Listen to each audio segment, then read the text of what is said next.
There is a video baby monitor on my nightstand that cost me $200, and on the fourth night of my son's life, it did not help me at all. I had read 9 books. I had 3 apps on my phone tracking every feeding, every diaper, every hour of sleep. And I still sat down on the floor of the nursery at 3 in the morning, holding a crying newborn I could not calm, certain I was getting all of it wrong.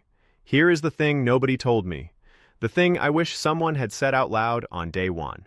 With a newborn, the problem is almost never that you are doing too little. It is that you are doing far too much of the wrong things and missing the few small things that actually matter. So which things actually matter? And how do you tell them apart from the noise? My name is Kenji Nakamura. I am a father of 2. My oldest is 6 now, and he is fine. Better than fine. But I want to take you back to that first month, because I got a lot of it wrong, and I was the kind of person who was sure he would get it right. I prepared. That was my whole plan. I read the books, I watched the videos, I bought the monitor, the special swaddles, the wipe warmer, the bottle sterilizer, the little sock that reads your baby's heartbeat and sends it to your phone. My wife and I took the class at the hospital. I had a spreadsheet, an actual spreadsheet with columns, and none of it stopped me from falling apart on night 4. He would not sleep. He would not stop crying. I had fed him. I had changed him. I had done everything the books said, in the order the books said to do it, and he kept crying, and I kept looking at my apps like the answer was going to appear on the screen. It did not. I remember the exact moment. It was 3:11 in the morning. I know, because I checked the clock, and then I checked the app, and then I checked the clock again, like one of them might have made a mistake. My wife had finally fallen asleep, and I did not want to wake her. So it was just me and this small, red-faced person who could not tell me what was wrong, and a phone full of charts that could not tell me either. I had swaddled him 3 times because I could not get it tight enough. I had bounced him. I had shushed him. I had Googled, at 3 in the morning, the words, "newborn crying no reason," which is a search that helps exactly no one. I remember sitting on that hard nursery floor thinking, I have never been more prepared for anything in my life, and I have never felt more useless. I had a spreadsheet, and I did not have a clue. Quick word before I go on. Everything I learned that first year, the real version, there is more of it than fits in one video. I put all of it into a small guide you can find in the pinned comment below. That guide is the long version. If you want it, it is there. I will not bring it up again. So there I was. And the next morning, a nurse came by the house to check on the baby, the way they do in that first week where I live. She watched me for about 10 minutes. She watched me fumble the swaddle. She watched me check my phone twice. And she said something I have never forgotten. She said, "You are working so hard. Can I show you how to work less?" Work less. I had never once, in all my reading, seen advice that said do less. Every book, every app, every product was about doing more. More tracking, more gadgets, more steps. And this woman, who had seen 1,000 newborns, was telling me the opposite. She sat down and she said, "Your job this month is small.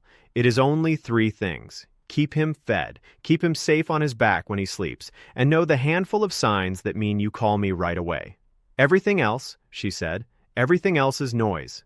You can let it go." I did not believe her at first. It felt too simple. It felt like cheating.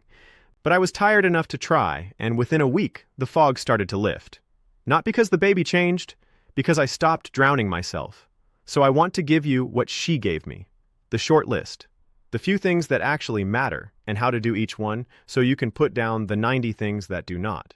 Because the reason you feel like you are failing is not that you are missing some secret. It is that you were handed a mountain of things to worry about, and nobody told you which ones are real. So let me tell you which ones are real. Here is what I got wrong, and what almost everybody gets wrong, and it is the root of the whole thing. We think newborn care is a skill you perform, like cooking, like driving.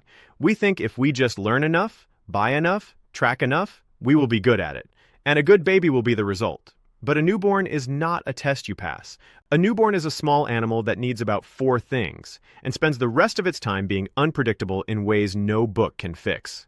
The crying is not a problem you solve. The crying is just what they do. Newborns cry, on average, 2 to 3 hours a day, and it peaks around 6 weeks and then it fades. That is not you failing. That is a healthy baby. Nobody sells you that. You know why? Because you cannot sell, "It is normal and it will pass." There is no product in that sentence. There is a whole industry built on convincing tired new parents that every fussy hour is a puzzle with a purchase at the end of it. A better swaddle, a A special formula, a $500 bassinet that rocks by itself, a sock that pings your phone. And I bought a lot of it, so I am not judging you. I am telling you I was you. Think about how it works for a second. Every one of those products is sold with a picture of a calm sleeping baby and a calm smiling parent. And the quiet message under the picture is, if your baby is not calm, you are missing this thing. You needed this. So you buy it, and the baby cries anyway, because babies cry. And now you feel like you failed even with the thing. That is not an accident. That is the whole machine. Worry is the fuel, and there is always one more thing to sell you to burn it. I fell for all of it. At one point, I owned 2 different monitors, because I did not trust the first one. I owned a nightlight that changed color to tell you the baby's sleep phase, whatever that means. None of it made a single night easier. What made the nights easier was a nurse with no products at all, telling me to do less. Here is the contrast that changed how I saw all of it. The things that actually keep a newborn healthy and safe are nearly free. The back is best rule for sleep is free. Knowing the 1 fever number that means go to the hospital is free. Counting wet diapers is free. Feeding when he is hungry is free. These are the things the research says protect babies, and they cost nothing. The things that cost the most money are, almost all of them, optional. Nice, maybe. Comforting, maybe. But optional. The wipe warmer did not keep my son safe. The 3 apps did not keep him safe. They kept me busy. There is a difference, and in those first weeks, I could not tell it. So here is the counterintuitive truth, the one I wish I could go back and tattoo on my own tired arm. Good newborn care is not about adding. It is about subtracting. It is doing a very small number of things without fail, and letting go of the enormous pile of things that do not matter. The parents who look calm are not doing more than you. They are doing less. They just picked the right less. Once you understand that, the whole first month gets quieter. You stop chasing. You stop refreshing the app at 3 in the morning. You start trusting the 2 or 3 things that are actually holding the weight. So let me give you those things. In order. The way that nurse gave them to me. The first thing, and the most important thing, is sleep. Not your sleep, his. Here is the rule, and it is the one rule I will ask you to memorize word for word. Alone, back, crib. Say it like that. Alone, back, crib. Every single time your baby sleeps, day or night, nap or bedtime, he goes down on his back, by himself, on a firm flat surface with nothing else on it.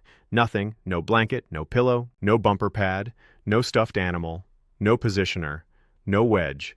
The crib should look empty and boring. If it looks cozy, it is not safe. Cozy is the thing that hurts them. Here is the trick that made it click for me. The crib should look almost sad. A fitted sheet and a baby. That is it. Every soft, sweet-looking thing you want to add is the exact thing to take out, and keep him in your room, his own crib or bassinet next to your bed, but not in your bed. Same room, separate surface. That one setup lowers the risk of sleep death by about half. It is free. It is the highest value thing in this whole video, and it costs nothing but the discipline to keep that crib empty. The second thing is the number. If you remember nothing else from me, remember this number. 100.4. In a baby under 3 months old, a temperature of 100.4 degrees Fahrenheit, which is 38 degrees Celsius, is not a wait and see. It is a go now. You call your doctor, or you go to the emergency room that night at whatever hour it is. A young baby cannot fight infection the way you can, and a fever that would be nothing in a toddler can be a true emergency in a 3-week-old. Here is the trick. Buy 1 rectal thermometer. I know, nobody wants to.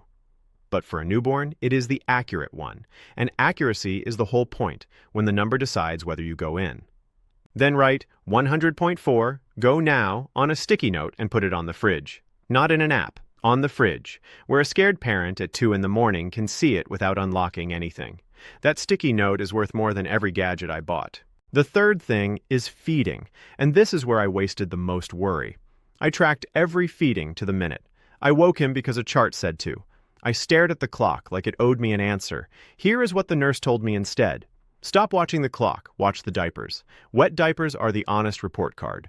Roughly, in that first week, you want about as many wet diapers a day as the baby is days old. And by the end of the week, you want 6 or more wet ones every day. 6 good wet diapers means he is getting enough. That is the number that tells the truth. Feed him when he shows you he is hungry.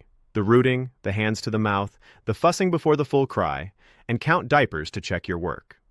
Crying, by the way, is a late hunger sign. If you wait for the scream, you are already behind. The fourth thing is soothing, and this is the one that had me on the nursery floor. There is an old set of tricks, and they all do the same thing. They copy the womb. Swaddle him snug, then lay him down on his back once he is calm. Hold him on his side or his tummy while he is awake and in your arms. Never to sleep, only in your arms. Shush loudly, right in his ear, louder than feels natural because inside the womb it was loud. Sway, let him suck. That is it. When my son cried and cried, it was not a failure of information. It was that I had forgotten he did not want a solution. He wanted to feel held the way he felt before he was born. Now, one honest word about products, because I will not pretend I use nothing. The one thing I would spend money on again is a few good swaddle wraps with the fabric fasteners, the kind that hold snug without coming loose. A loose blanket swaddle that unravels in the crib becomes exactly the loose fabric you are trying to keep out of there. $10 or $15 each. That I would buy again. The wipe warmer, the special sock, the self-rocking bassinet, I would put that money in the bank for the kid instead. And the last small thing, the cord. Keep the little stump dry. Fold the front of the diaper down below it so the air gets to it. Give sponge baths until it falls off on its own, usually in 1 to 3 weeks. If the skin around it turns red or smells bad or oozes, that is a call the doctor sign. Otherwise, leave it alone. Doing nothing is the correct care. That was hard for me too. Now let me pull back, because I want you to see why these few small things matter so much more than the noise. The back-to-sleep rule I gave you is not a preference.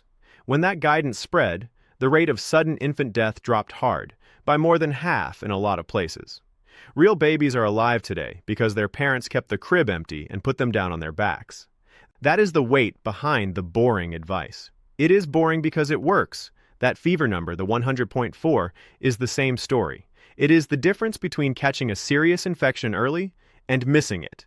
It is one sentence on a sticky note that can change how a night ends. And the diapers, and the feeding, and the soothing, those get you and the baby through the month with your health intact. Because here's the part nobody warns you about. Your health matters too.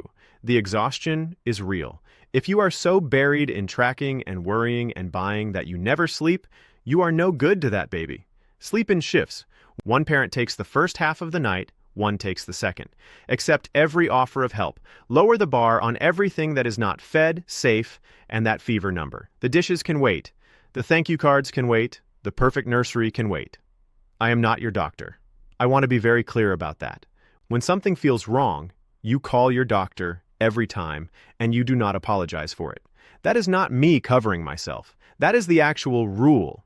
Trust the small handful of signs I gave you, and when in doubt, call. Your gut plus a real doctor's phone number beats every app on earth. Here is the line that nurse left me with, and it is the whole point of everything I just said. She stood at my door and she said, "You do not have to be a perfect parent. You have to be a present one who knows when to call." I have carried that for 6 years. You do not have to get it all right. You have to do the few real things and pay attention and ask for help. So here is what I want you to do tonight. Just tonight. Go into the room where your baby sleeps and take everything out of that crib except the fitted sheet. Make it empty and boring. Then write 100.4 go now on a piece of paper and stick it on your fridge. Then, if there are 2 of you, decide right now who takes the first half of the night and who takes the second. 3 things, 15 minutes, free. Then, come back here and tell me in the comments how old your baby is and what is scaring you the most right now. I read them. I answer what I can. And if you already did the empty crib thing tonight, tell me that too. I want to hear it. Next time, I am going to talk about the thing they call the witching hour. That stretch in the early evening, usually starting around week 2 or 3, when a perfectly happy baby suddenly cries for hours and nothing works. It nearly broke me the second time around, until I learned it has a cause and a rhythm, and there is one thing you can do at 4 in the afternoon that changes the whole evening. I will show you exactly what it is. Until then, keep the crib empty, keep the number on the fridge, and be gentle with yourself. You are doing better than you think.